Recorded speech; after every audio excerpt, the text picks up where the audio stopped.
Welcome, welcome, welcome to the third installment of our Dominus Boardroom Forum presentations. And as you'll be well aware, this presentation is called Driving Entrepreneurship. Before we proceed further, I'd like to offer a brief word of prayer, and I invite everyone to assume the posture that is consistent with their own faith. Let us pray. O divine master of the universe, you created us in your own image and likeness with the power to think, innovate, and share strategies and tactics for such a time as this. We come together this evening to share knowledge. May this sharing enrich the lives of all those who partake in this forum. May it positively impact the lives of those we will be privileged to touch. For your greater honor and glory, we give thanks. So welcome again to our third installment in our presentation series. I am Sharon Cummings. I am one of the persons involved in Dominus Boardroom Forum, along with my colleague, Miss Dianna James. I know many persons will be asking, what is this Dominus Boardroom Forum? Dominus was born out of a desire to encourage solution-oriented dialogue on current and emergent issues in our new world order. As soon-to-be graduates of the MBA program at the School of Accounting and Management, we view it as our responsibility to contribute to the national discourse, thereby adding to the collection of ideas available to inform our strategies and tactics in navigating this new normal. The agenda today will reflect the agenda past. I'm the moderator for this evening, and Dianna James, she will be assisting me. Our guest speaker is Dr. Louis Nurse. We also have a special surprise for you. We have guest entrepreneurs this evening who will help us to kick off our session. For your information, we'll be recording the sessions, and for those who are interested, we will send a link thereafter so you can access the session that is being recorded today. Now, the whole issue of entrepreneurship, that has been, and strategies and tactics, that has been the focus of our deliberations thus far. But we promise you in future, we will go to other issues you will find in the boardroom and that are relevant to the national context, such as governance. But because we are now in the season of the budget and emerging from that, and with this new economic crunch that is holding the world's attention apart from the COVID-19 pandemic, we thought we'd concentrate on entrepreneurship as we see it as the gateway for us to escape some of our current hardships.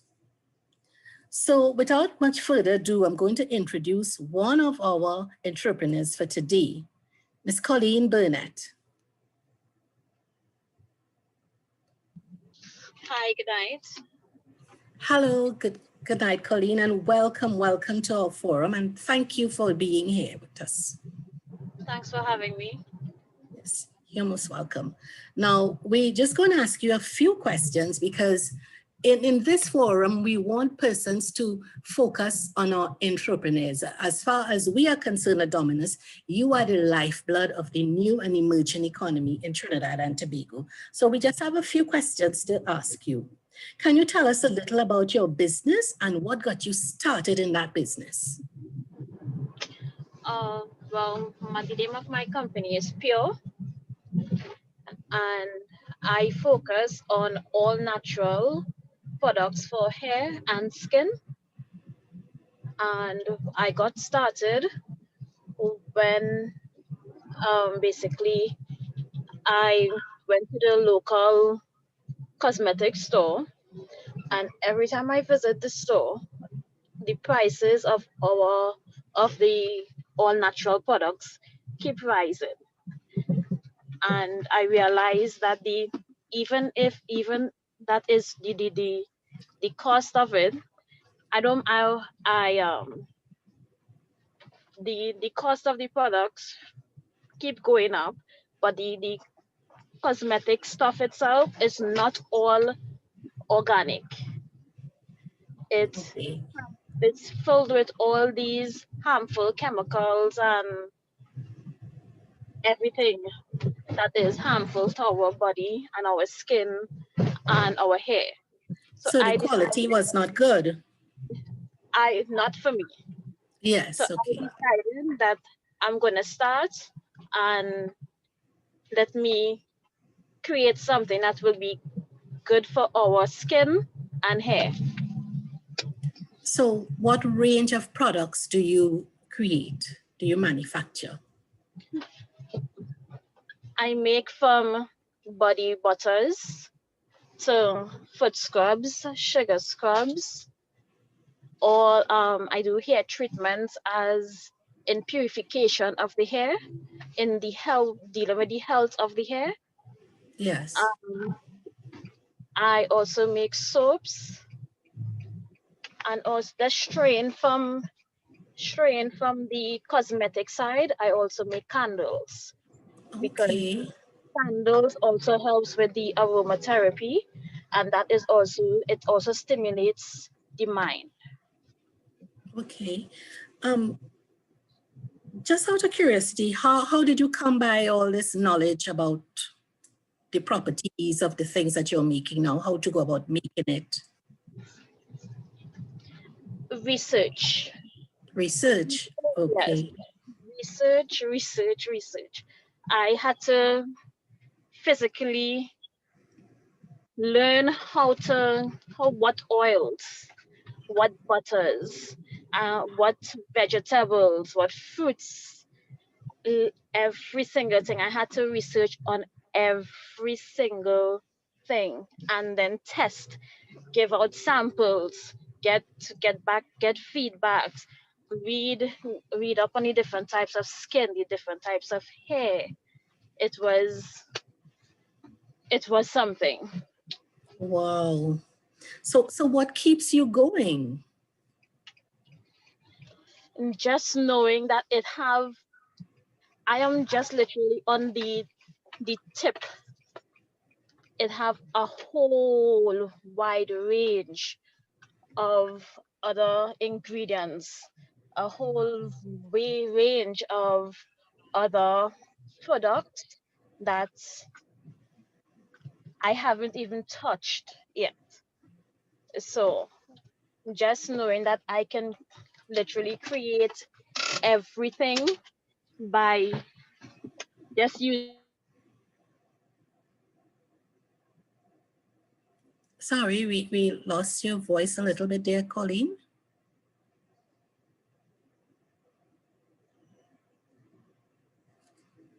Hello?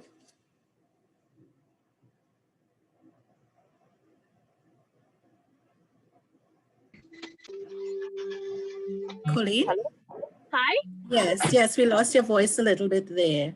You were sorry, telling us what keeps you going, and yes, you had reached the tip and there was a whole new world out there, and then we lost part of your voice.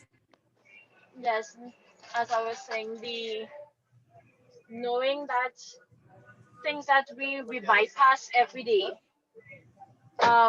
as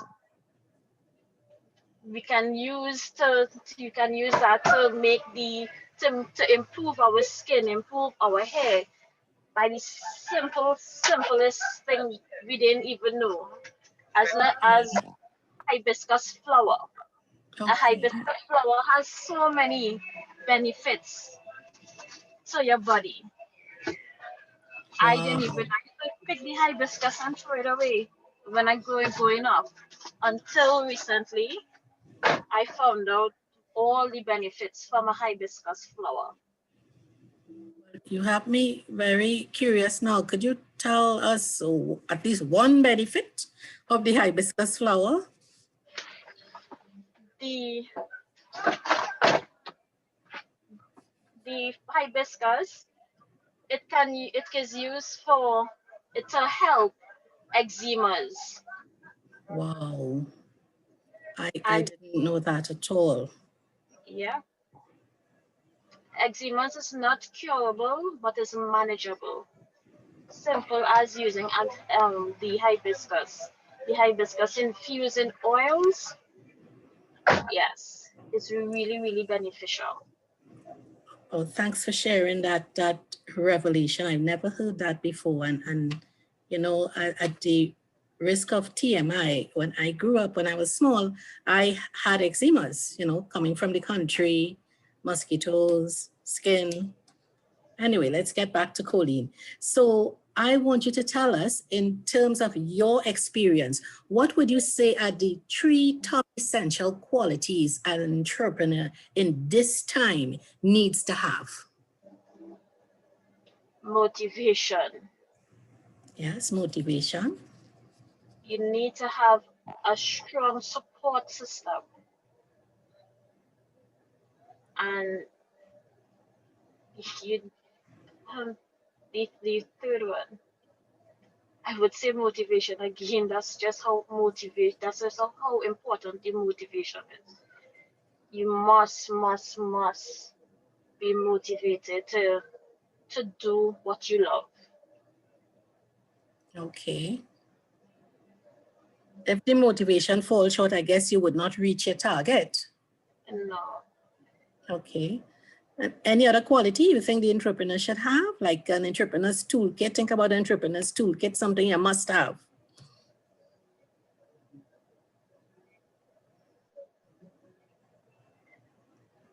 You actually mentioned 2 there, motivation and Yeah. support. Motivation and support. A strong support system. And finance background, a finance backing. Finance backing. So I think Yeah. that's very important. That's very important as well. Yes, well, Yes. good. Thank you very much for sharing in terms of your entrepreneurial experience. Could you just tell everyone where they can get your products? I am located in Cuba. I have a hair clinic in Cuba, and my products can be sold via Instagram or Yes. Facebook. You can contact me on 342-8965, and I also do delivery. Okay, thank you very much. That's 342-8965. Thank you very, very much, Ms. Burnett, for sharing your expertise with us in entrepreneurship. Thank you. Thank you. You're most welcome. We have another entrepreneur. I just have to check to see if the entrepreneur is here. That's Miss Tanisha Garcia. Is Tanisha? Are you? I'm here. Good afternoon. Hi, good afternoon. Welcome to Dominus Boardroom Forum. Thank you. I'm so happy to be here. I always love to connect with other young entrepreneurs. Yes, thank you very much for being here. So I'm just going to ask you about 3 brief questions. We could just get a slide concerning your entrepreneurial experience. Yeah. Yes, we want you to tell us a little bit about your business and what got you started in business. Okay. So basically, well, my name is Tanisha Garcia, everyone, hence the T Garcia Education. What got me into the business side of education was just that from a very young age and growing up in very humble beginnings. I grew up in a single parent family. And like I said, very humble beginnings. I realized from a young age that sometimes growing up under the breadline, you cannot see your way out. And for me, from as young as 8 years old, that way out for me, that passport to a better life was through education. So from very young, I was always focused in school. I couldn't afford to attend like extra lessons or have any extra help, but I really found that my God-given talent from very young was an affinity for knowledge, you know. So I went to Monica RSC primary school, and I came in the top 100 in SEA, went to St. Joseph's Convent, San Fernando, and academics was always just something that came naturally to me, but it was also something that I worked very hard at because I knew that that education was gonna be my way out, you know, my way for a higher standard of living and upward social mobility. So I moved on to, I started doing private tutoring and all of those things, and I went to the University of Trinidad and Tobago to pursue my Bachelor of Education. And during the Bachelor of Education, we were like introduced to different courses like psychology of education, all of those different things. And I realized that from before, I just thought that education had to do with academics. But then when I was doing my degree, I realized that education is so multifaceted and it's not just about academics. So I did very well in my degree at the UTT. I graduated as the top student of my time. And basically, while I was still, thank you, while I was still at the UTT, I started a private school, basically, where I was just preparing students for the SAT exams, for GMAT, GRE, because my first real teaching job was doing that at St. George's Academy. So I started to basically explore the business opportunities of education. And basically this year, when COVID happened, after university, I didn't apply to teach at a school because I was still doing a lot of experiments and a lot of research on what exactly I wanted to do in the education field. And like I said, because I realized that it was so multifaceted and that in Trinidad and Tobago, and just like in the Caribbean in general, we're still of the assumption that education just is academics. And that really isn't what it is to me. To me, education is basically the acquisition of knowledge to always improve your standard of living. And this is how Seagas Education was birthed. Basically, when COVID began, I started to teach my private students via online sessions before, like since March, and I started to do free sessions, and I said, you know what, this can actually work. So I started the Seagas Education by including lots of my colleagues from UTT as well as my past teachers, and it was all about a holistic approach to education. So Seagas Education isn't academically based. It's not an online school, and it's not a school. It's an education platform through which anybody that has anything to give back can use the platform. So we have like agricultural course that's going to be launched soon. We have a therapist on board. We have academic and we have non-academic, because the whole purpose of it is really promoting a holistic approach to education here in Trinidad and Tobago, and hopefully by extension the entire world, because I mean we're in the virtual element now. Wow, this is so impressive. Just like the other entrepreneur who shared with us, could you tell us what keeps you going? And to hear that you started close to COVID, I mean, what you had foundations before, but to launch out close to COVID, could you tell us what keeps you going? What keeps me going is just I'm a person that's always looking for more challenges. So challenges, definitely. And also just when I'm able to empower someone through education, whether it's my teammates on Seagas Education or my students, that is probably one of the most fulfilling things for me, and that keeps me going. I was just reading today, and I read from Albert Einstein, who said, education is not the learning of facts, but the training of the mind to think. Yeah. See, that you are quite on the right track. Yeah, absolutely. Yes. One more question, please, before we wrap up this session. Could you tell us what you think will be the top 3 essential attributes, attitudes, characteristics, qualities that an entrepreneur should have in this time? Right. So absolutely, the number one attribute that I think any entrepreneur should have during this time, and just in general as well, is the ability to adapt and be versatile. Because with 2020, I think every month, every week, something new kept happening.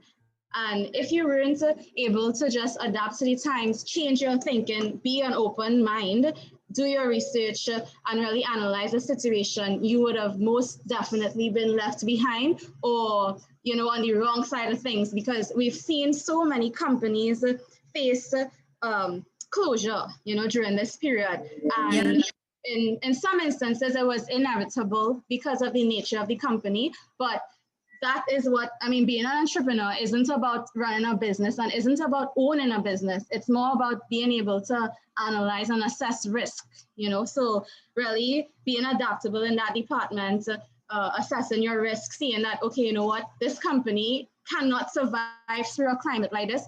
What can I do to adapt with this company? And this brings me to the other attribute that I think is very important for entrepreneurs. It's creativity, because now I think because of the rapid change in it with technology, you have to just keep up with it. And if you don't keep up, you're going to be left behind. And that was what happened with basically education from an academic perspective.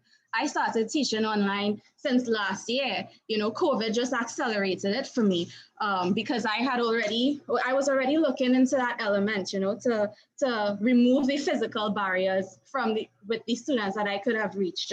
So adaptability and creativity are two of the number one attributes that I think any entrepreneur should have. And then the next one, I know the previous speaker said motivation, and I agree 100%. But one of the things about motivation is that some days you're just not gonna feel motivated. Some days as an entrepreneur, you have to pay, you're not making enough money, you're going through a slow period. As being an entrepreneur, most times you're answering to yourself. And I think what you need to have more than motivation is discipline, because you have to be able to see your vision, understand that things take time, and remain focused and driven, you know. So sometimes motivation runs low. Some days you just wake up, and I mean, with 2020 and everything that was happening in the larger scheme of things, it was hard, you know, to stay motivated, but that's where discipline came into play. So for me, the top three attributes as an entrepreneur, and anything that I would tell any young entrepreneur, is be adaptable, be creative, and be disciplined. Perhaps we should have new national watchwords: adaptability, creativity, and discipline. Well, the discipline is there. We still have to work on it to get it just right. Mm-hmm. Thank you so much for that, Sharon. And just before we wrap up this session, Michi, can you pitch your business, and feel free to tell us where we can contact you to avail ourselves of your services?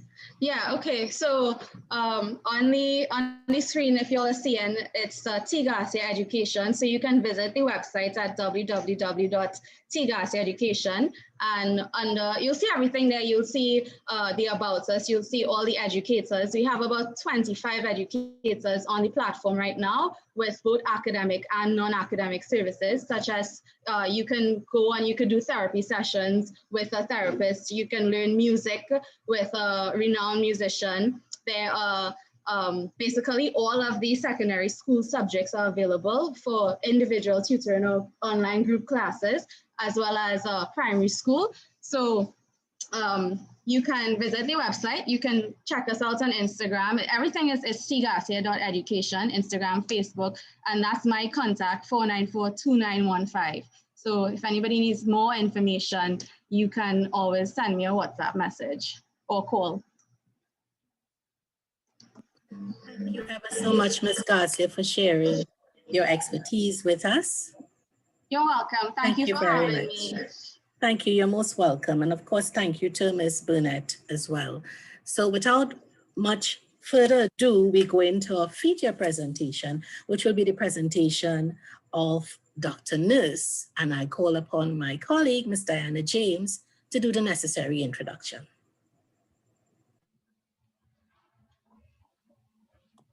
Thank you all once again for being here. I am Dianna Denise James. And with Ms. Sharon Morris Cummings, we are part of Dominus Boardroom Forum. Our guest speaker for this evening is Dr. Louis Nurse. He is a project manager, project director. He has his doctorate in project management, and he is a very renowned musician. Ladies and gentlemen, Dr. Louis Nurse. Thank you very much, ladies. Thank you. Good afternoon, everybody. I'm going to move to share my screen.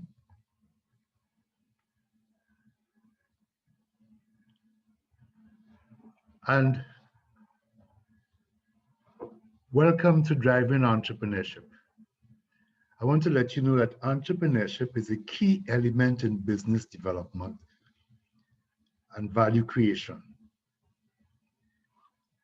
An entrepreneur is a person who can work within a company and create value. A businessman is somebody who is involved using capital, labor, and enterprise to operate a business. But an entrepreneur is a totally different person. And most of us think that a businessman and an entrepreneur is the same. And I want to make that difference one time. That being a businessman, you operate a business. But being an entrepreneur is where you create a business from your indigenous or unique talent, potential, or skills. And if you listen to the two entrepreneurs that spoke a little early on, you would see where they started. They started from within. They started from research. They started from using their potential to be the best that they could be. So when we talk about entrepreneurship, that is what we are talking about here. So going forward. Yes, so that's me. My areas of expertise is corporate governance, project leadership, strategic planning, investment analysis. All these are elements that are important learnings for entrepreneurship to work. So what is an entrepreneur? An entrepreneur is not a businessman, but an individual who can seek, identify, create, or develop market opportunities in an emerging business environment. So that's very important for us to remember, because to drive entrepreneurship, we have to have the entrepreneurial mindset that says, I want to be independent, self-sufficient. I want to be able to use my potential and create products and services which will match human needs and achieve the expectations of stakeholders. And I want to remind you that stakeholders would be your investors, which are your investors, your financiers, your staff, your suppliers,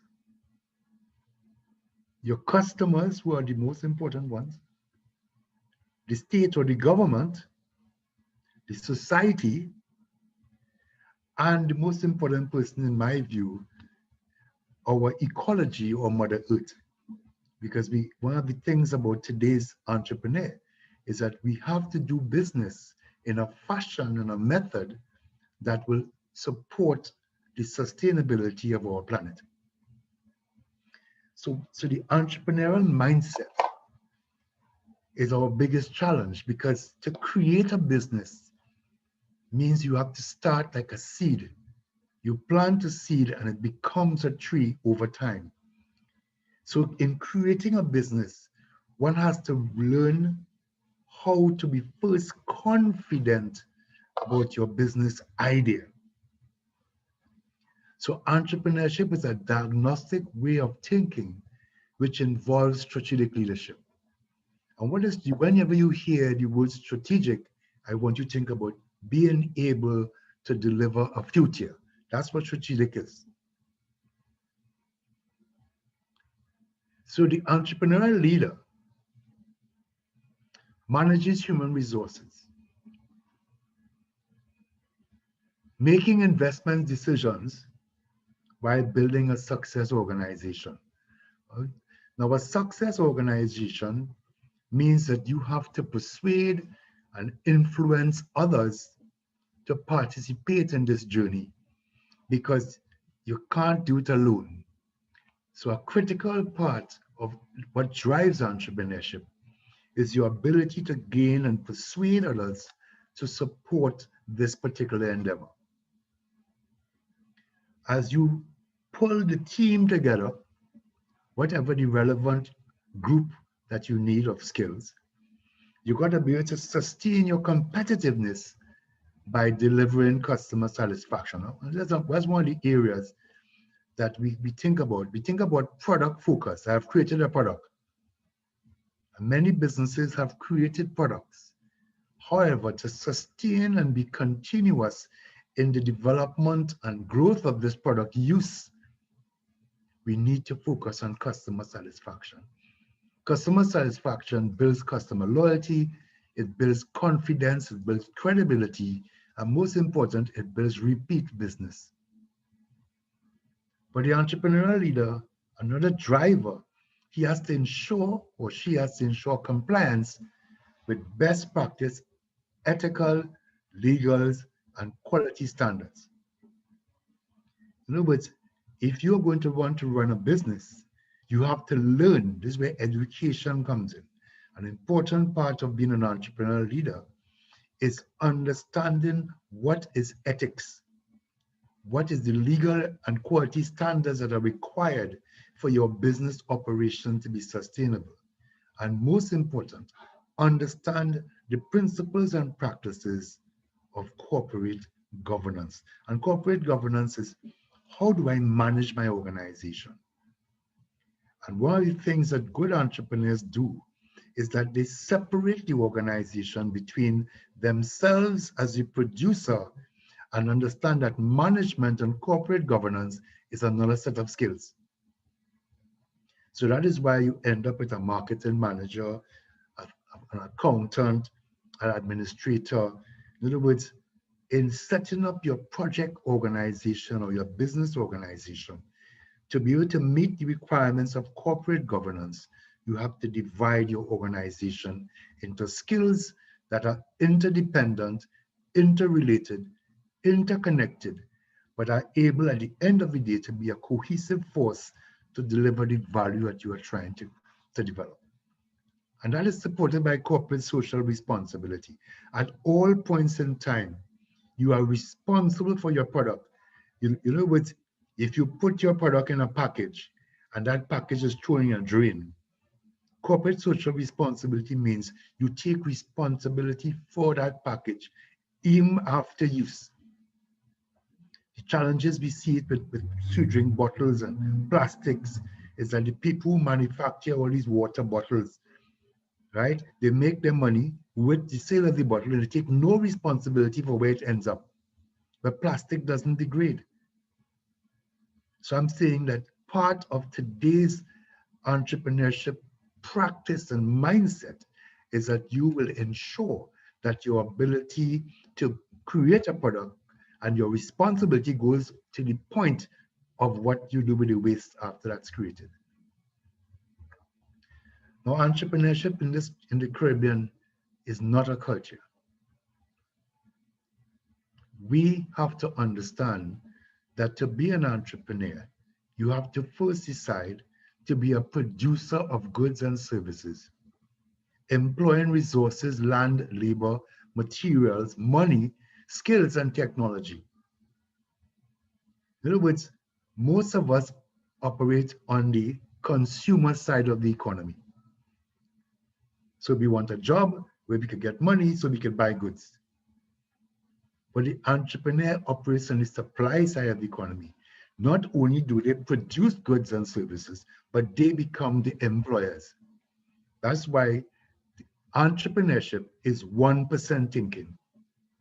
You think about from the level of the society of those who control the production of goods and services and market those products and services to you, the consumers.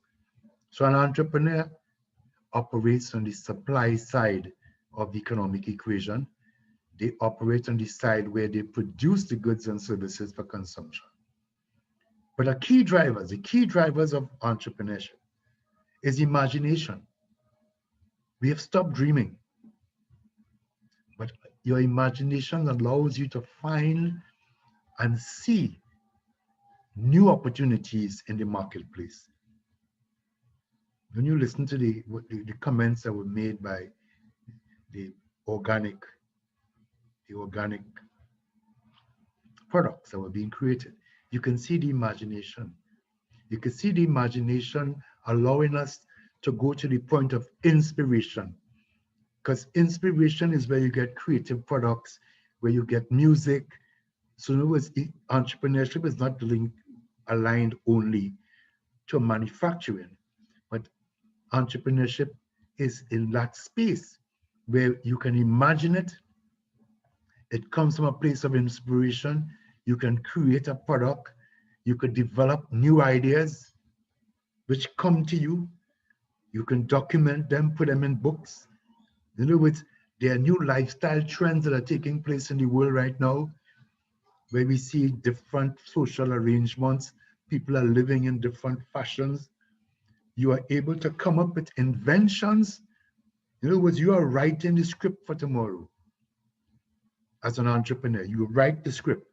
You invent something. You take your talent and you invent something. You take your creativity and you produce something. So the entrepreneurship or an entrepreneur operates in new product development, new service development, creating new markets. So you are going where no man has gone before. You're not only looking to find opportunities in old markets, but you're also identifying new markets through innovation. So entrepreneurship as a culture is driven by innovation, invention, inspiration, imagination, all of which flows from the individual and their potential and their capacity. But money making is a mindset. Somebody said that the love of money is the beginning of negativity. And I'm saying, if you don't love something, you can't attract it. So the law of attraction says that the focus of entrepreneurship is to produce goods and services that meets in human needs at a price that creates a profit or a benefit. So your focus to keep your business sustained is to create value, and value is measured in money terms. So I'm saying to you, a businessman should be a blessed man, but an entrepreneur should be blessed more, because the entrepreneur starts from the inside, from the creativity and inspiration, and drives that idea into the market reality. And making money is the strategy and the plan. Do not feel bad because you make money. You make money because people want your goods. You make money because there's a demand for your service. And that demand is the blessings that you are being paid for. So the entrepreneurial mindset qualities to make money begins with brainstorming and avoiding toxic people who will kill your idea before it even becomes a conversation. So when you brainstorm, means that you look at the world around you, you examine the marketplace and ask yourself, where do I fit and what could I do to fit into this new world order? You do an evaluation of yourself, your education, your experience, your expertise, and your areas of knowledge. You do due diligence on your idea, where you do a feasibility study, understand whether it's suitable and acceptable. You apply all the best practice applications, and then at the end of that, you're able to communicate that to people. Because if people don't know that your product exists, then you cannot build a business. A business is built on the law of attraction, where I am able to attract, as a business, people to me who need what I have to offer. So the entrepreneurial mindset, built on confidence, built on brain power, built on the ability to evaluate, analyze, and review, to do due diligence on good ideas, and to communicate that at the end of the day. Some of the core characteristics of an entrepreneur. is confidence in your choice. You cannot persuade anybody to join in your purpose if you are not confident and you allow yourself to be belittled and depreciated by the unsupported toxic individuals. So your confidence comes from making an informed choice, from being able to do the research, to have the training, and to know that your project or your idea has a place in God's market. And that gives you the optimistic outlook. You're going to be action-oriented, and when you are optimistic and action-oriented, you can build trust because people will know that what you say, you do. And you could be able to persuade others to trust with you to participate in that project, which is your entrepreneurial idea. You got to be timely and reduce conflict by consultation, discussion, and most important, if you cannot address, then there's too much conflict, you remove those barriers from your business space. But you must have that commitment to act consistently on your duties. That's where the discipline and the diligence that was spoken about earlier, and your ability and energy to lead comes from the integrity and the standards that you hold as a person.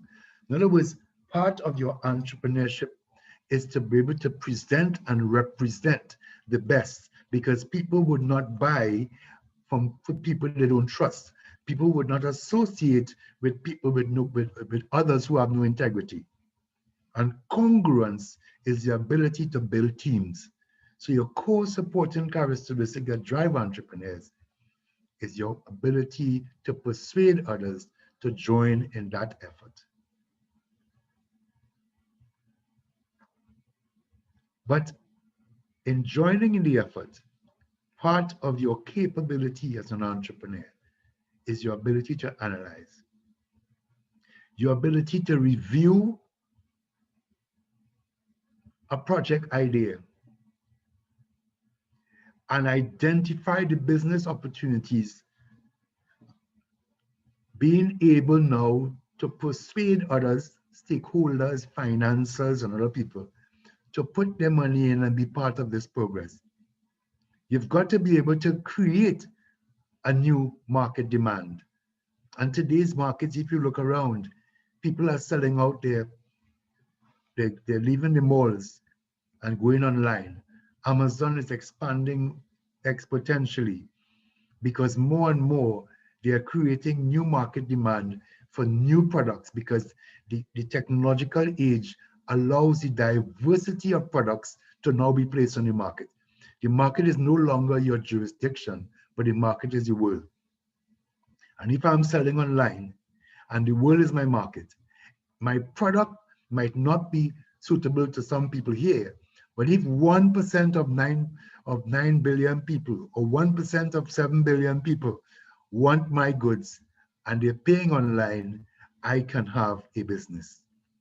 There's always somebody out there who wants what you have to offer, once what you offer meets a human need. So we're looking at creating a new market demand, and one of the things is franchising business, which means that instead of starting a business, you can purchase a business that's already franchised. So you'll find that companies like McDonald's, for example, companies like KFC, Starbucks, they're all franchise businesses. So in other words, if you want to start a business, you find a location and you franchise a KFC establishment. In other words, franchising business is one of the ways of acquiring a business that already has a reputation, already has a brand, already has a structure, and really has a definition. So entrepreneurs don't only create a business from a seed, but they can acquire businesses that are already operating through the franchise or licensing system. And the success driving factors will be your education. You've got to be constantly retraining yourself to be adaptable and aligned to the new market conditions. You've got to have an intimate knowledge of the industry or the market in which you are going in. You can't want to start a business and you don't know the industry. Previous experience in the business context is also important. But if you have no previous experience, then you got to work with experienced people in that business, let them mentor you and coach you until you could stand on your own. But the three most important ones that for the analytical process to work is your ability to research, to innovate, and to reinvent or invent. So the analytical process is the driving factors for entrepreneurs.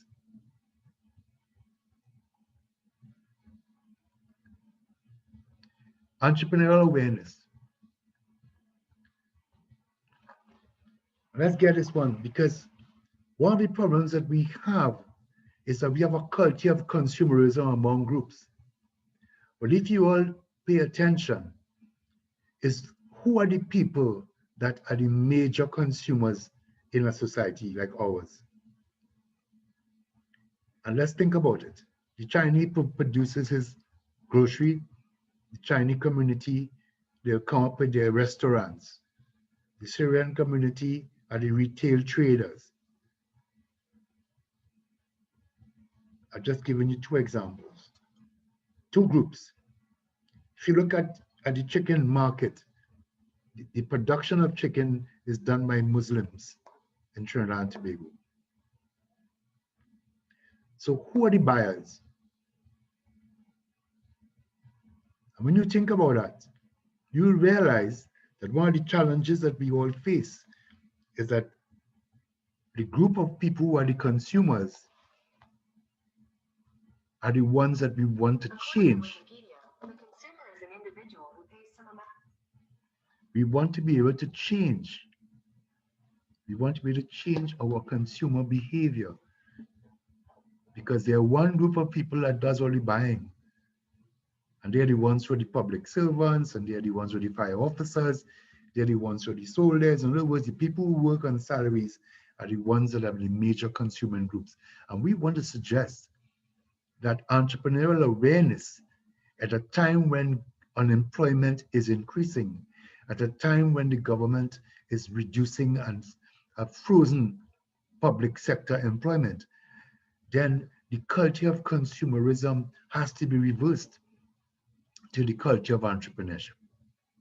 My submission to you today is that every person, to manage their homes in a stay-home economy, instead of a going-out economy, you're in a stay-home economy, you're in a non-touch economy. Before, you wanted to buy a dress, you would go to the store, you would touch it, you would try it on, you would go in a little room and make sure it looked good. Today, you go up online and you choose a dress and you have a money-back guarantee. In other words, the consumer behavior is changing, and this is where we have an opportunity to move from a culture of consumerism to a culture of entrepreneurship. When you look at the global economic developments, look at what's happening in the first world, where the COVID regulations is shutting down airlines, cruise ships, hotels, tourism sites. In other words, there's a new world order, my friends. There's a new economic order that is being driven by technology. So entrepreneurial awareness means we have to pay attention to this new system and get ourselves involved. Don't look back for the old time days. Don't think about post-COVID. There's no post-COVID. There's COVID and there's COVID. How do you cope in a COVID environment? Because that's the new environment. There's no going back. Schools are not, in my respectful view, going to reopen to people going to school. It's not going to happen. The government is already committed to buying more laptops. So that asks the question, what are the businesses that are allowed to operate in the reset world from 2020 to 2030? That's the question the entrepreneur has to understand. Not what are the businesses that was there up to 2019. what are the businesses that are going to be from 2020 to 2030? And the entrepreneurial awareness means that you have to do the research and get into the new knowledge and skill requirements so that your business can be aligned to the new world economic order. So ask yourself that question as an entrepreneur. Key value driver is for that person to sit down and look at the marketplace and recognize what businesses that are allowed to operate, what businesses are relevant, what products and services are useful when man is going to Mars by 2022. When robotics is now cleaning homes, when robotics is now an artificial intelligence and algorithms are now operating behind Google. In other words, there's a whole new world of artificial intelligence and robotics that is replacing human effort. So what businesses? If I want to be a driver of a car at a time when cars are going driverless, if I want to be buying a gas station when cars are going electric, then I'm not answering this question. What are the businesses that are allowed to operate in the reset world? So the external market discussion in this reset world asks you to look at the new public policies. Listen very carefully to your new public policies.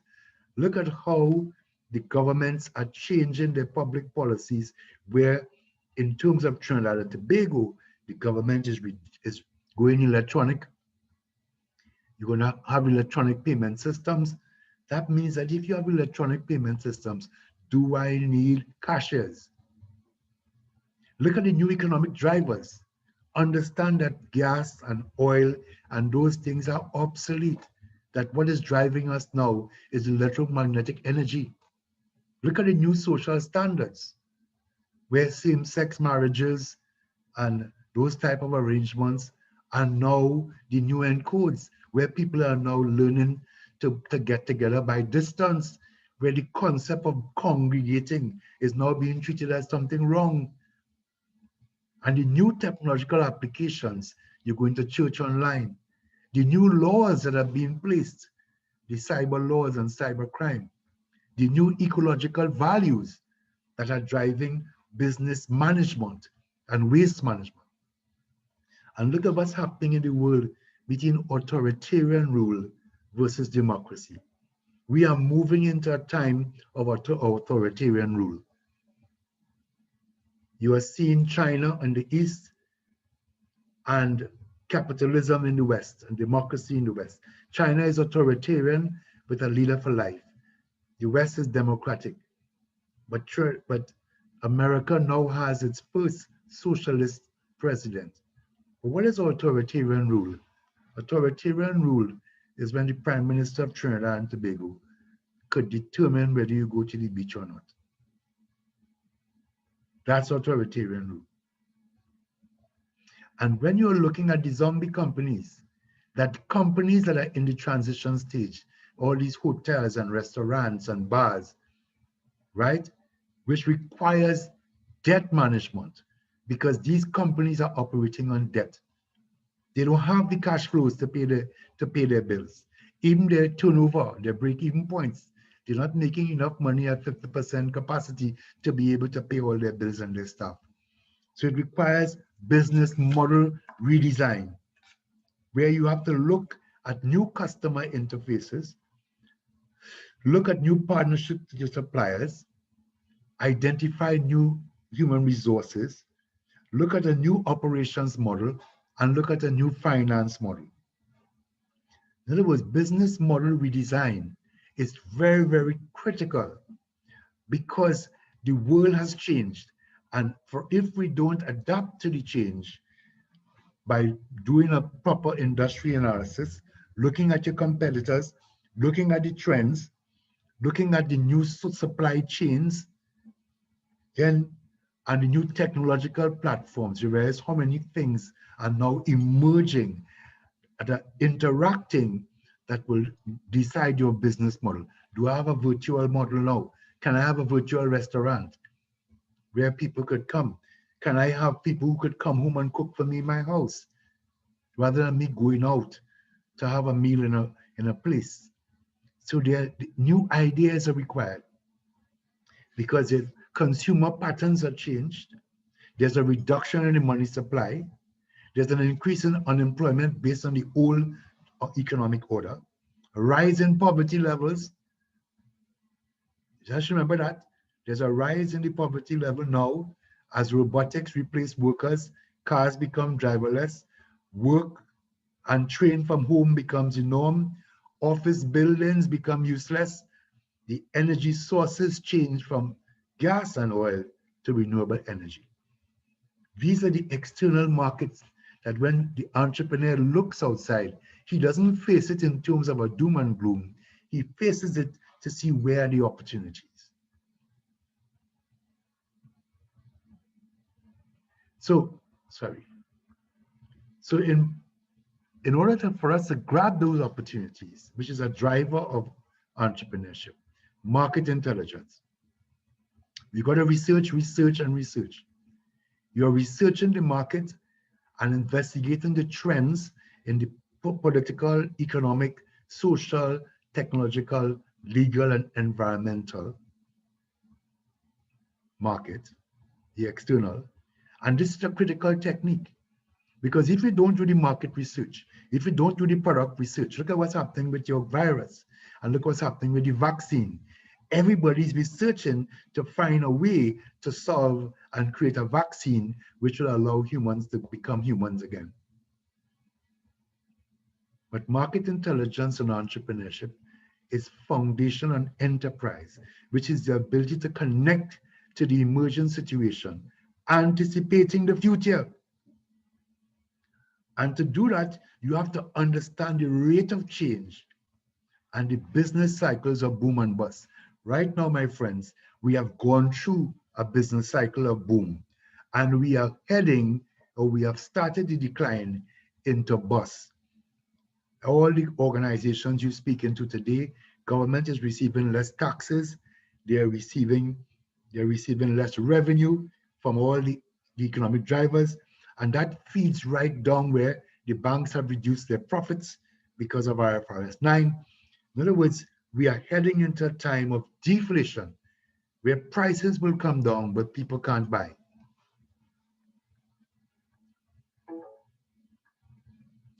To drive entrepreneurship, we have to have education, continuous learning, and professional development to maintain capacity and capability in this changing market.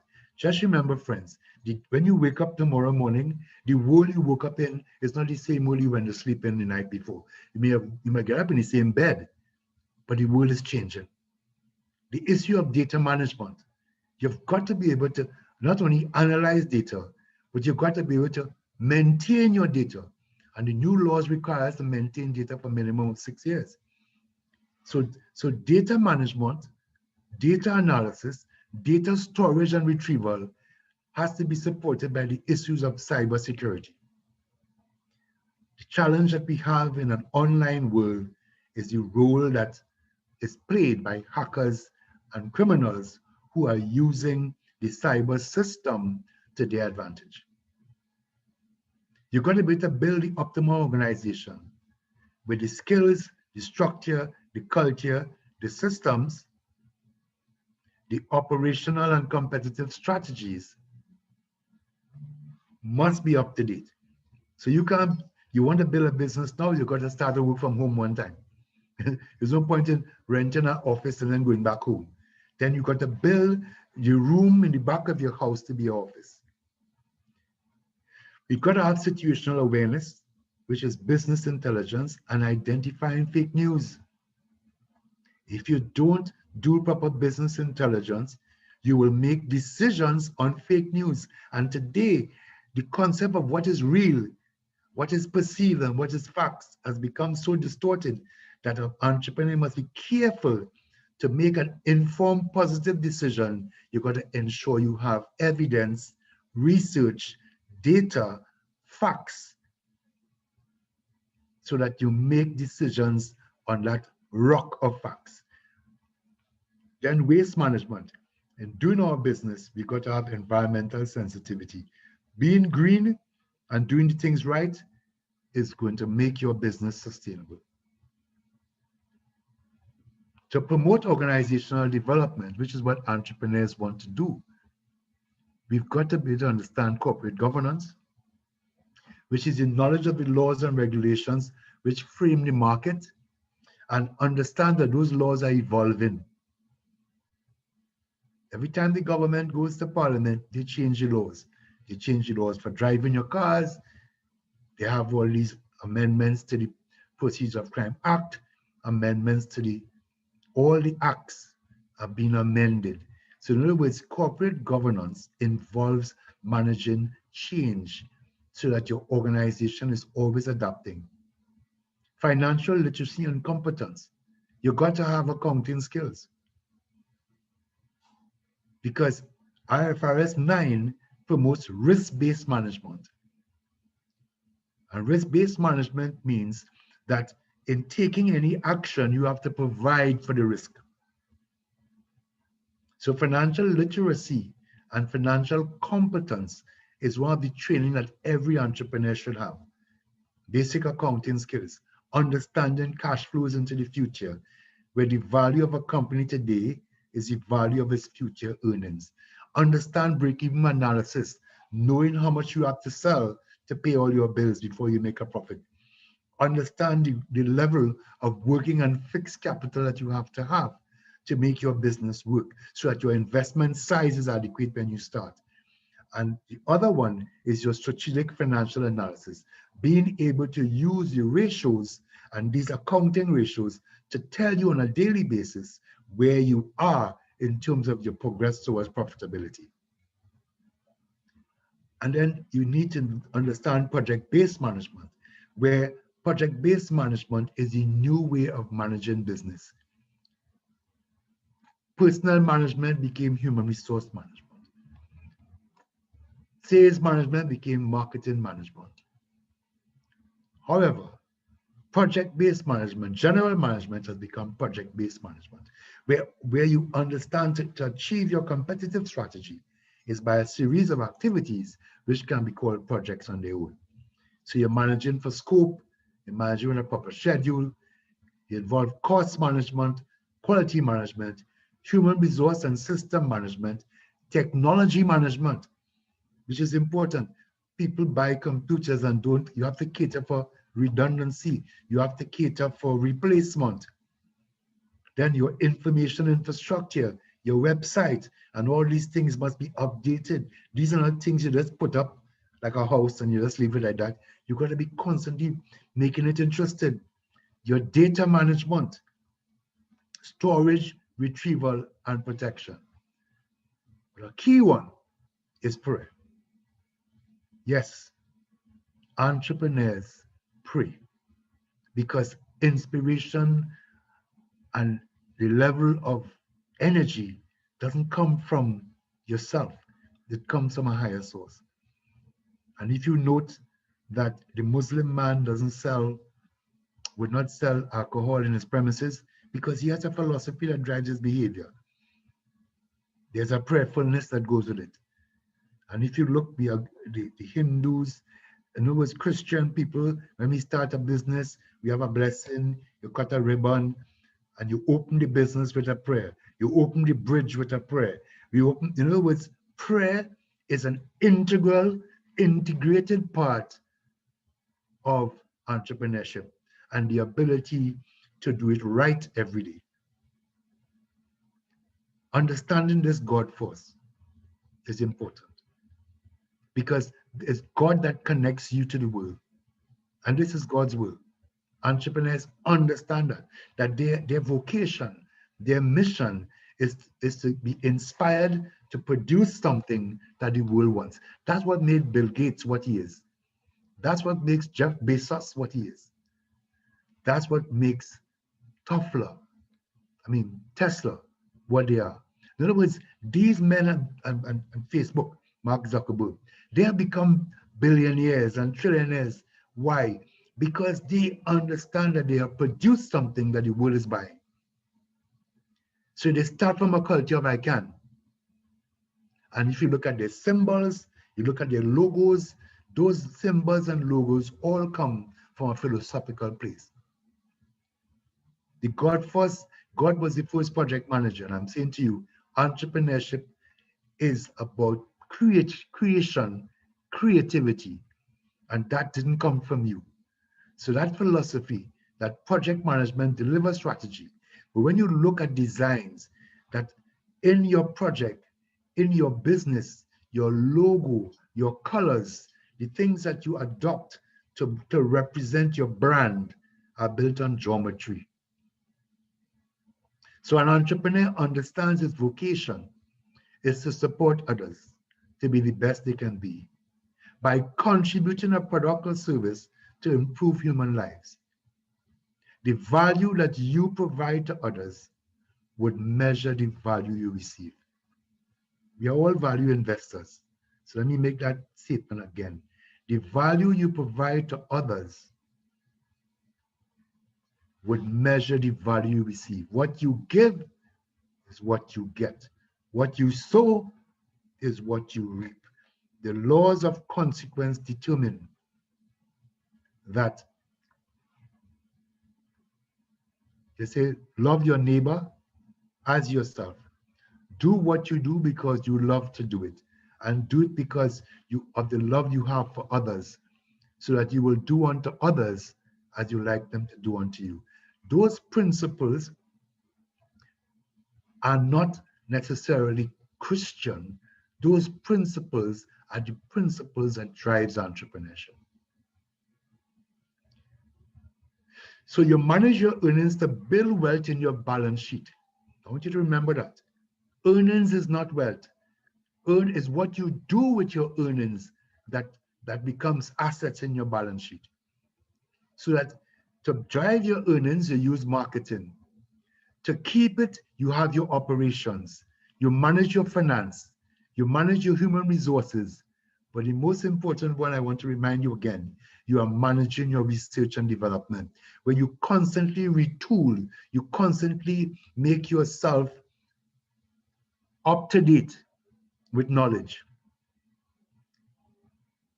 Humility and respect for others means you mentor, coach, and share your knowledge with others to build capacity for them, providing joy, prosperity, enlightenment, and success. In other words, entrepreneurs are not only able to build for themselves, but they build for others, because in they achieving their dreams, others achieve their dreams too. They become a catalyst or fountain. A business is a self-learning social economic system. A business is a legal corporate or group which is managed by directors, officers, and staff in a fiduciary relationship, leading to the delivery of value, products, and services to customers in a proactive fashion at a price which creates profit or cost benefit to stakeholders.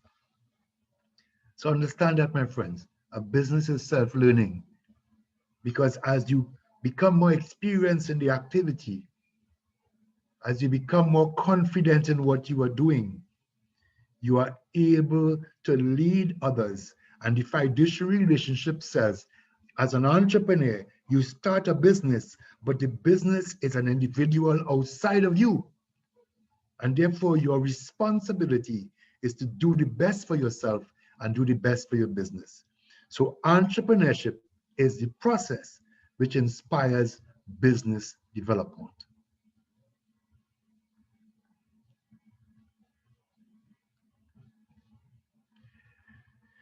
So the summary we have is, to achieve in business, to be an entrepreneur, first you must believe in the value of your product or service. You gotta believe in yourself, but you gotta believe in the value of product or service, because that's where your motivation is.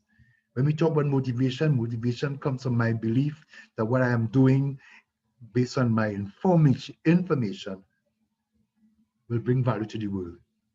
And I'm doing my duty in a disciplined and a diligent manner, demonstrating responsibility at all times, demonstrating thrift, which is financial literacy, demonstrating transparency, where people could see into my business and see the quality assurance I have produced, maintaining an integrity and accountability. Integrity and accountability in my words, my actions, my production, and my service. But an entrepreneur is focused on self-reliance. It's not about blaming others. It's about persuading others to join in an independent process. It's about self-sufficiency, independent thinking, and strategic thinking. So entrepreneurs do the right things the right way, with persistence, because that's very important. It's not about starting a business, it's about staying the course. It's about learning, making mistakes, but getting the support for you to be able to become that business that you have dreamt about.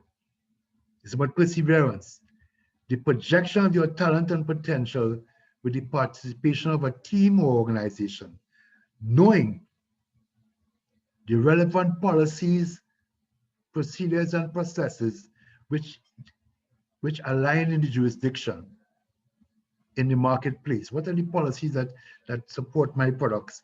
What are the procedures I have to follow to get a town country planning approval? What are the processes I have to follow to be able to get authorization at the Ministry of Legal Affairs for my business with my annual returns and all the compliance requirements?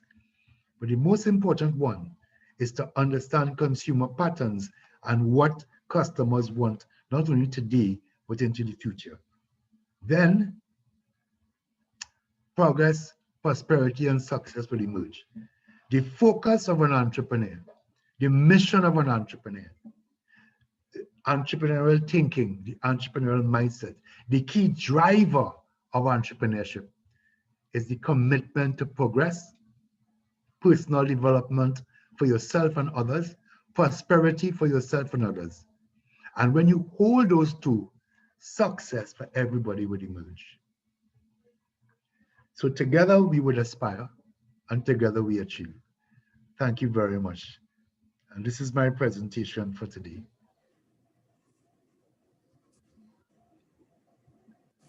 Wow, thank you very, very much, Dr. Nurse, for a riveting and thought-provoking presentation.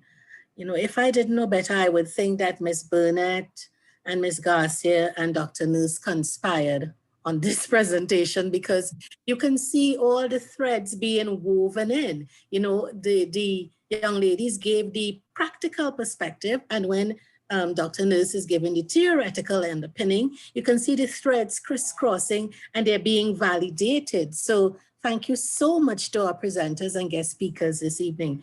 I would normally ask questions of Dr. Nurse now, but I would like any one of you, I'm opening the floor to anyone to ask questions based on his presentation. And I don't know if any of the young ladies themselves would, either Ms. Garcia or Ms. Bennett, if you are open to any additional questions that persons may wish to ask based on this evening's offerings. Yeah, I'm sure. I'm open to any questions. Yes, thank you, Ms. Garcia. Ms. Bennett? Ms. Colleen? Bennett?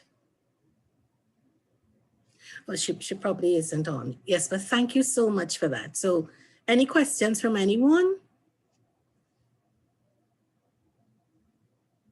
You can also put your questions in the chat if you like. And while everyone is thinking about the questions they would like to ask, there's something that Dr. Nurse said that struck me, that most of us operate on the consumer side of the economy. And he says the entrepreneur operates on the supply side and 1% thinking. So could it be that things could be done to change that and you'll really have the 1% turning into 5% or 10%? Yes, And I think that's why the entrepreneurship discussion is so critical, because we have grown up in a world where they say, listen, go get your education and go get a job. That has been the cultural framework. And once you get a job, you become subject to credit and loans, and you rent a house and you think about HDC, and we are locked into that type of consumer behavior, which supports the other people. But if we, in this particular time, when technology has reduced the investment cost to start a business, the investment cost to start a business has just gone down. To register a company is $640. So the investment, once you have your business established, you go online, you don't have to rent an office anymore for $20,000 a month. So I am suggesting that it's possible for us to raise the entrepreneurship percentage of people who now choose to supply, because you're not supplying Trinidad anymore, you are supplying the world. So there's enough business for people to get in online and produce a good or service that the world will buy. Just to touch on what Dr. Nurse said, I'm so happy that he talked about that, because one of my lifelong dreams was to always, well, before it was to have my own school, you know, but then with the way things changed this year, it changed into this whole educational platform. And I had no idea that at 25 and in 2020, I would be able to have an organization with 25 team members, you know. So a lot of people, a lot of entrepreneurs might not start and might not act on an idea because of lack of financial backing. But we're in a time right now that is so open for anybody that has an idea and a service, you know, to really capitalize on that. And I think this is the first ever time that we're in a system like this, where you not only appeal to local or even regional, but it's an international scale, because on Seagas Education, Dr. Nurse, we actually have international students. Dianna, one of the educators there, she teaches a student from Georgia, you know. So it just has broadened the horizons for young entrepreneurs. I like that point you make about financial backing, because that's one of the excuses I hear from a lot of people. Yeah. And I can assure you, the banks in Trinidad and Tobago are looking for investment opportunities. Yeah. The problem is, on the entrepreneurial side, we don't have the competence to write up a proper business plan, right, and to prepare a proper feasibility study. So that the challenge we have is not that the idea is not feasible, yeah, but the packaging of the idea is not bankable.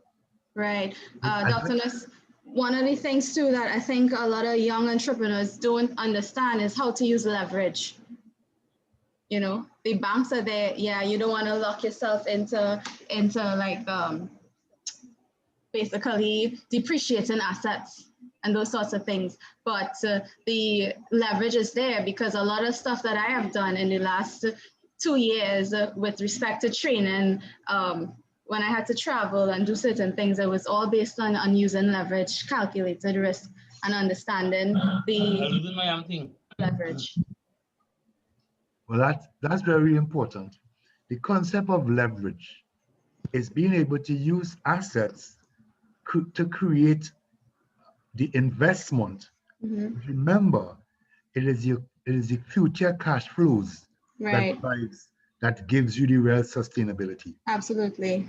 So whatever investment that you want to make, once you could show that the cash flows exist, you will get an investment. And in today's budget, by the Honorable Minister of Finance, he spoke about the stock market and going to the stock market for investors to come into your business. Many of us have not understood that. And entrepreneurship, we call it venture capital, we have other names for it. Yeah. Bottom line is, you could get financing not only from a loan, Right, but exactly. of getting people to put money into your idea. That's Yeah. what shareholders do. Yeah. And local entrepreneurs and our young people have to understand that if your idea can generate funds, it's an investment opportunity for somebody.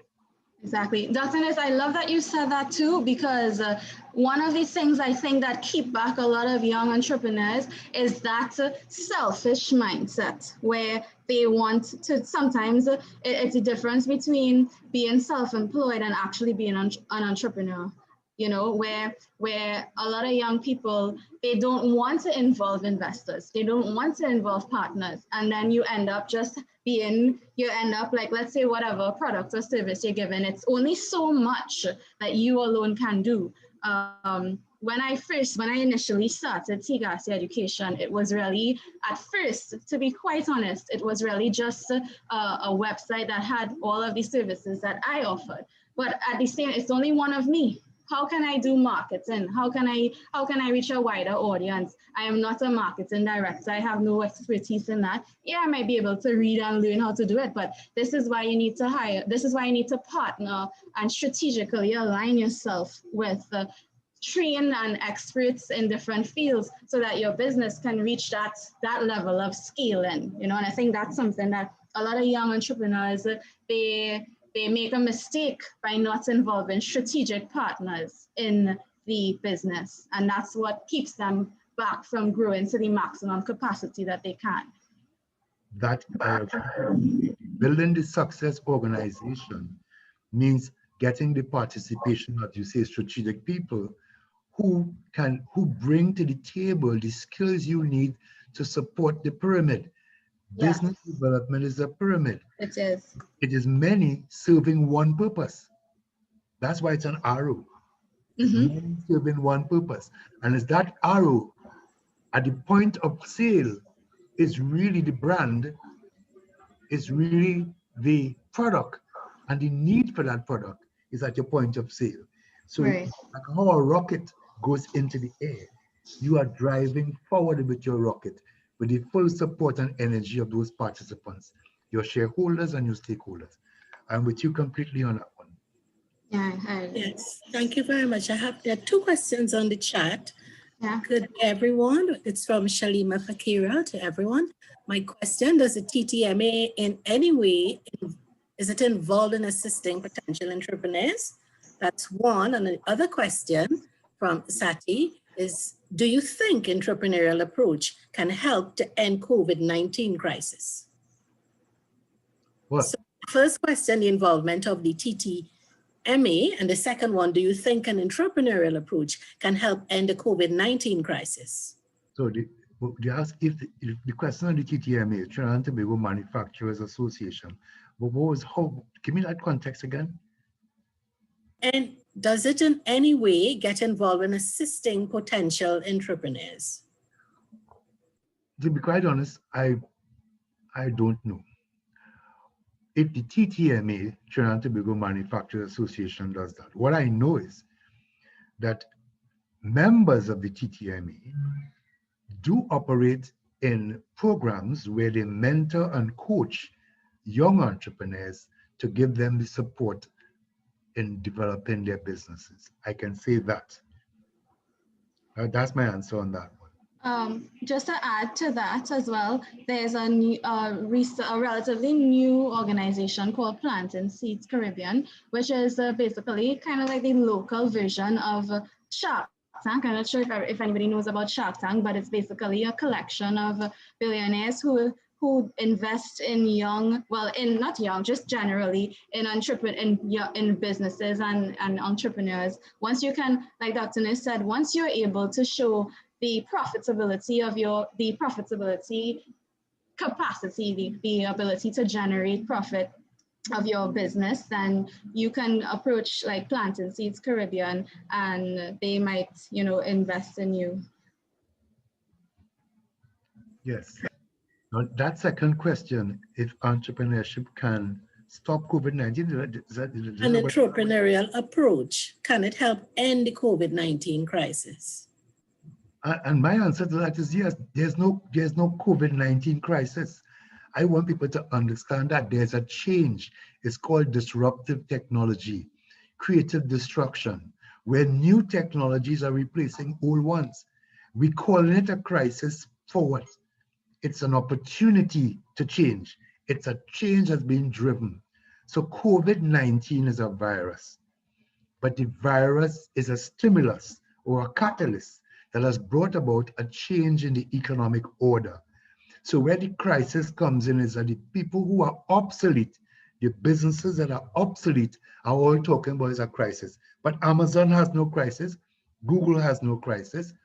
The distributors and the people who provide supply chains, all the distribution systems that bring in goods to your homes, they have no crisis. The hospitals have no crisis.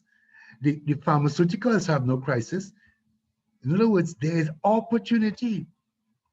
Crisis is for those who want today to be yesterday. Yeah. So COVID-19 and entrepreneurship is now you can exhibit the creativity, the innovation, the imagination, and the unique capability that you have as a person to exploit your personal talents to be able to make it into this new market, where you could go up and start a blog on online and make money, where you could become an influencer. You don't even have to produce a good or a service, where you could go online and you could create websites. In other words, we need people with technological skills. We need people who could fix robots. We need people who could fix electric cars. We need people who could implement solar power systems. We need people with new skills. And that's not a crisis, that's the opportunity. I would like to ask the entrepreneurs on the site and anybody else who's an entrepreneur and this is your experience. Is this your experience, what Dr. Nurse just spoke about, that this crisis has also provided opportunities for you in business? Has that been the case? Can you weigh in with Ms. Bernard, Ms. Garcia, and any other entrepreneurs on Yeah. Absolutely. Now, like Dr. Nurse said, in the crisis, quote unquote crisis, in any world depression or anything like this, where it's something that shakes up everyone, you have companies that boom, companies like, for example, in the last Great Depression, companies, multi-billion-dollar companies like WhatsApp, Uber, those businesses were birthed out of those last set of depressions, you know. And just like COVID, it's just a matter of, when I spoke earlier, I spoke about being adaptable and being creative.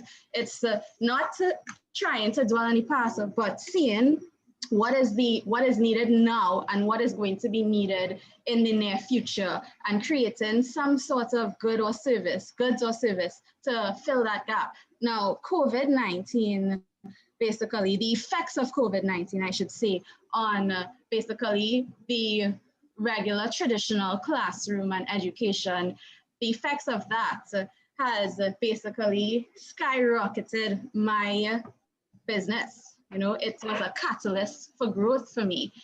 Had it not happened, I would still be just, you know, trying to save up to be able to afford another spot to rent, like all of those different things. And it really just, it was a catalyst for my development in my area. So I'm kind of happy with the effects that it had on the traditional types of schooling. Okay, thank you so much. And Colleen? Hi, good night. Thank you, Dr. Miss Sharon, for inviting me. Sharon here. Oh, hi, Sheldon. Welcome. Hi, Gwen. I like to thank Dr. Miss. What really touched me was how he talked about reciprocity, about what you give and what you receive. Just this week, I was asked to give a motivational online speech and to some business people. And that was one of the topics that I spoke about, how COVID, despite the fact that it may have impacted a lot of businesses and make them redundant, it also sparked a lot of people to come together, like this community bank, and you had a lot of businesses that came up. They had this whole susu thing. A lot of people have invested in it, lost money, and it has changed and transformed and helped a lot of people. The banks gave people moratoriums for 3 months, and amazingly, we as Trinidadians came together and everybody started either making masks, baking cakes. I mean, Iron All helped a lot of them um, by supporting them in their ventures. And we really together as a society, Trinidadians are branded as lazy people, and a lot of them were able to maintain their status quo and come out of debt, which was really surprising. So, to the banks, a lot of people were assets and because they were paying them. And now a lot of people now their drive is to get debt free and just to come out and survive the pandemic. And we are a lot of us have learned economically about where the world is going, like how Dr. Nurse said, we go into a paperless society, and everybody want to go into forex and business. I spoke to a chairman of a board, and they were talking about buying some shares. So a lot of awareness has come out of this, and I applaud the people that really trying to open their new businesses at this time. And it really shows that we really have a good entrepreneur spirit. And I like to thank Dr. Ness for hosting this and really reinforcing that. Really appreciate all the work that you and Sharon doing to continue our awareness. Keep up the good work. Thanks. Nice. Thanks so much for your kind remarks and for your contribution, Sheldon. Dianna, James, we also thank her for her contribution, but I'd really like to thank everyone who's on here this evening with this discussion. Hi, can I say something? Discussion is so rich. Of course. Yannick? Yes. Yes, please. Hi, good night. Hi, good night, everyone. Well, let me introduce myself first. My name is Yannick Duff, and I'm a past student of the School of Accounting and Management. And Dr. Nurse was one of my lecturers. He taught me strategic, dynamic of strategy. And from, listening to him in the classroom and then transitioning to the online platform, I totally admire his approach, because his approach was, encouraging those to think outside the box and not be the normal individual where you work, you retire at the age of 65, and that's it. You build a house, you have the kids, and that is it. Dr. Nurse have taught me, how to open my mindset. And through that, throughout my MBA program, for my thesis, I had conducted a research on the challenges entrepreneurship faced in conducting strategic planning in Trinidad and Tobago. And it was a surprise to see a lot of the challenges they encountered. And some of these challenges may be because of, not being able to formulate a strategic plan. The ease of doing business in Trinidad and Tobago is too high. I think Trinidad and Tobago is ranked like 150 out of 181 countries worldwide. No support from related industries in Trinidad and Tobago, and a lot of entrepreneurs, they are not aware of the incentive provided by government in Trinidad and Tobago for their business. Now, because of that thesis, and because of Dr. Nurse's approach and helping me to be open-minded, I was able to establish a company in the name of Business Hub Consultants, where we offer consultancy advice for entrepreneurs in terms of marketing and strategic planning to get their business registered, and accounting, finances, all of this stuff. Because to me, conducting that thesis, it hurt me to see that a lot of entrepreneurs, they are trying their best to survive in this, this new world order, trying to transition from that old to the new world order. And, this is where I, came up with the idea to help entrepreneurs to be able to have the strategic plan, how to market their business, how to have effective financial management, to ensure that the business profits enough. And, I listened to Dr. Nurse where, he also said that, we need individuals to do robotic system and fixing electric cars and stuff like that. But my issue with that is the resources in Trinidad and Tobago, it's not quite available for entrepreneurs. And I believe that the government of Trinidad and Tobago, they still revise, their strategies and revise their regulation and policy to make ease of doing business much simpler for entrepreneurs to go forward in their businesses. And apart from that too is, to help support entrepreneurs' ideas.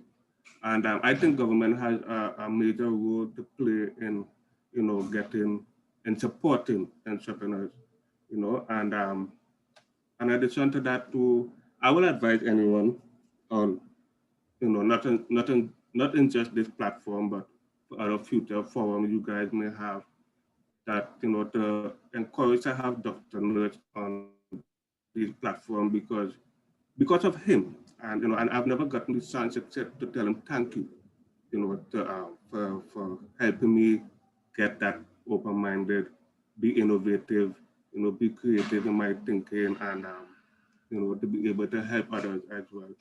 So yeah, that's just my thoughts for tonight. And so any entrepreneur, I mean, I'm not using this platform to advertise the business, but I just saying, if any entrepreneur encountering any challenges in terms of their strategic planning or marketing plan or stuff like that, feel free to visit my website at www.bhubconsult.com, and we can help entrepreneurs, any entrepreneur, to start, save your business in this new normal. Thank you. Thank you very much, Yannick. Could you repeat your website, and hearty congratulations to you on the formation of your company? www.bhubconsult.com. Thank you. Dr. Nurse, would you like to say anything to respond? Well, I'm humbled by the points made by my worthy brother. And you think we consider the ease of doing business. I want to present a position on that. For the people who control the society, there's no problem with the ease of doing business. In other words, if we reduce the ease of doing business, we increase the competition that these fellows would face. Because what entrepreneurship means is that the innovative ability of the society will become free, and then our ability to export. And I'll give you an example. If I could buy my goods online, I don't go into Port of Spain. If I can use the Android box in my home, I don't watch TV6. So the concept of business in Trinidad and Tobago has been held by a group of people who control the retail sector, and they literally tell you what you could buy based on what is available. What COVID-19 has done is break some of those chains. So you don't have to go in the mall and pay this fancy rent. You could sell your goods online. You don't have to go in town to buy a computer. You could order it online. So what is happening is that the local presenters who were the barrel people, bringing it in cheap and selling it there, are now finding themselves up against the open market. So the ease of doing business means that our people, if we are committed enough, would find a way to get their business established, because the technology is now making it simpler. So you want to start a business, you right now with the government going through the changes, you have to make appointments, and that might be a little difficult. But in another 3 to 4 months, some of those things are going to be ironed out. So you want to get your license, you go online. You want to get your passport, you go online. It would become as easy as it is in the first world. That's what we're trying to do. So the ease of doing business in our country will change. But we as entrepreneurs need to get up and get going. Because when we stand back and say, I can't get a loan, the banker will tell you if you come with a bankable position, you can get it. If you say, I need to get approvals, I need to get those things done, you have consultants who could join with you and help you to get it. So as the ease of doing business now is being supported by a new configuration of skills, and which some of our team members today have demonstrated. And it's in that consultant support that drives your mission, and your persistence to achieve it is what allows the ease of doing business to come down. So I don't see the ease of doing business as a barrier at all. I see the ease of doing business as because other people doing it. How a Chinese man could come into Trinidad and open a whole restaurant? How come I can't open mine so quickly? How the Chinese man come and open a big supermarket? How? How do people come into Trinidad from Syria and start selling gyros on Arapita Avenue? Did they get the Ministry of Health to support them? They were selling on the pavement. Past there now, they're selling from the little spots where they're renting. Same thing in Europe. So the ease of doing business didn't affect them. As I said, those when you look at the examples of people say the ease of doing business, somehow people have come into our country and do business. But when we here, we can't do business. So I'm saying we have to think like those people who are coming into our country. Because when those people come into our country, the Venezuelans and the Syrians and all the other migrants and immigrants, they come as entrepreneurs. They come and set up business. They can't even speak your language. So I'm saying to you, the ease of doing business is a challenge, but it's not a barrier. That we can have partners and consultants and supporters who will help us with our strat plans, help us with our marketing, help us with the things that we are not good at, to bring the configuration that's required for your business organization to be successful. So that's my point on that. I agree 100%, Dr. Lee. Thank you, my worthy brother. Yes, thank you for your response, Dr. Liz. As you were speaking there, I was thinking about some of the attributes, the factors, the characteristics our worthy female entrepreneurs had alluded to earlier, like motivation, creativity, adaptability, discipline, and I would think, well, all of this, to my mind, it points to this sort of resilience, because regardless of what life challenges brought, they still went on, to hear Ms. Garcia speaking about, she's 25 persons, she's so young, she has this business at this size, at this age, and that she had the foresight to start the year before. And to hear Ms. Burnett speaking about the properties of the hibiscus, something I thought that maybe Yui should have done. And she is doing that on her own, doing endless research to come up with a product that is going to satisfy her customers, not only now, but for years to come. My point is that I'm saying this because I think we need the right set of fertilizer in order to cultivate this entrepreneurial spirit that is there and flip it from the consumerism ethos that we have been accustomed to. Yes. We are being innovated by these new circumstances because, yes, I admit, I went on Amazon, I bought a dress, I didn't understand the sizes. Now I have to give away a dress. You know what happened there? So, we don't have to all be consumers, because in our midst, in our communities, there are things that have to be provided. Why not by us? So the entrepreneurial mindset is very important, that all our systems help to cultivate it. I like that point you made. Why not us Thank producing you. it? That is very important, because in the past, we have been taught, no, but you won't get a job. But also, the entrepreneurial spirit, this COVID-19 issue is the impact of a biological weapon. I want people to understand that. We have seen the East to West conflict come down to a shot is not fired, but the West is losing their businesses. That's what, so therefore, like in any post-war, there's a period of adjustment. And what we have to be careful with is how we manage our debt. We've got to owe to own. The entrepreneur must not want to let vanity put costs on his business that it cannot support by turnover. It's one of the issues that people have. You see, I'm a managing director of a business. So therefore, I want to go and drink. I want to go and drive. I want to do lots of things which are beyond the sustainable power of my cash flows. So a critical element in entrepreneurship is maintaining your humility and maintain your average costs at a level that is sustainable.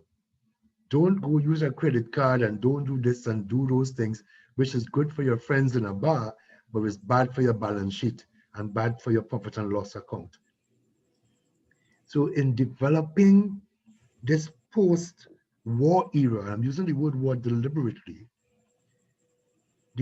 our people will now stay at home and find the fundamental elements required to bring money into their homes. Your home is now your kingdom. Your home is where your children are studying. There's no school. So you have to reconfigure your home to have your school. You reconfigure your home to have your working space because you are now earning from home. And as we pay closer attention to this from home economy, then we will find the innovations. And a simple one that I have observed, people have started to plant in their yards. People have started to have backyard gardens. And I remember when I was growing up, we had 12 chickens. My job was to see about them, so I can tell you. And these 12 chickens, the pen wasn't a big pen, the yard is not a great yard. But we had a pen where I took them at 12 chickens, and those 12 chickens laid 12 eggs every day. So we had eggs, right? And in other words, in the yard, there was a tree, there was a guava tree, and there was a zabuka tree. And so the seasons came around, and the menus that were cooked in the home was a reflection of also what was in season. So as people today at home, and they have their backyard garden where seeds are available, as you drive around the country, you begin to see how many people are selling vegetables on the side of the road. And a lot of these vegetables are coming from their home gardens. So there is entrepreneurship that is being born out of the agricultural sector. And the agricultural sector is a no tax sector. Imagine that, there's no taxes on whatever money you earn out of agricultural pursuits. So it tells you that if we start off by reducing our grocery bill by having okras and little potatoes or whatever growing in our backyard, then we will also reduce our electricity bill by bringing in the solar lighting that we could use in the nighttime. We could also reduce our gasoline bill because I don't have to drive to work anymore. We reduce our dress bill because I don't have to buy clothes. I'm not going out to party anymore. So when you look at this new configuration, there is a reduction in your cost of living.